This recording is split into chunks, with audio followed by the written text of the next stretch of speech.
সফলতার কোনো শর্টকাট হয় না, হয় অনেক কাঠখড় পুড়িয়ে জীবন যুদ্ধের প্রতিটি অধ্যায়ে নিজেকে প্রমাণ করে করে একটু একটু করে আপনি সফল হবেন, একটু একটু করে আগাবেন। ইটস এ জার্নি, এটা কোনো ডেস্টিনেশন নয়।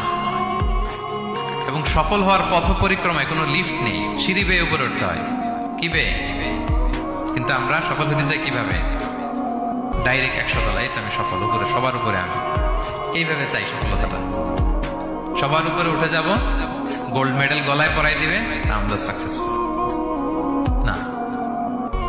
সফলতার রাস্তায় কোনো লিফট থাকে না। কি দিয়ে উঠতে হয়? সিঁড়ি বেয়ে ঘাম জড়িয়ে উঠতে হয়। দেখেন, শুধু আলোর মুখ দেখার জন্য মায়ের পেটে আমাদের কত সময় লাগছে বলেন তো?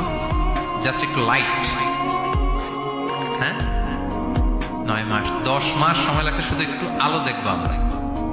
একটু আলোর মুখ দেখার জন্য আমার লাগছে 9 মাস। আর এখানে আমরা শর্টকাট খুঁজি, খালি কি খুঁজি? সফলতার কোনো শর্টকাট নেই। অল্প এফোর্টে যারা সফল হতে চায় এরা কোনোদিন সফল হয় না।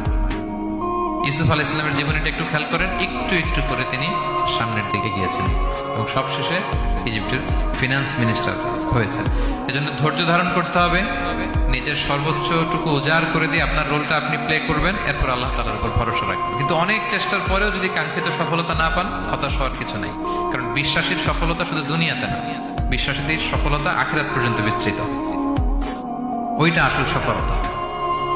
ফামান যুহজিহা আনিন নারি ওয়া উদখিলাল জান্নাতা ফাকাদ ফাজ। যে জাহান্নাম থেকে মুক্তি পেল, জান্নাতের নিশ্চয়তা পেল, সেই সফল।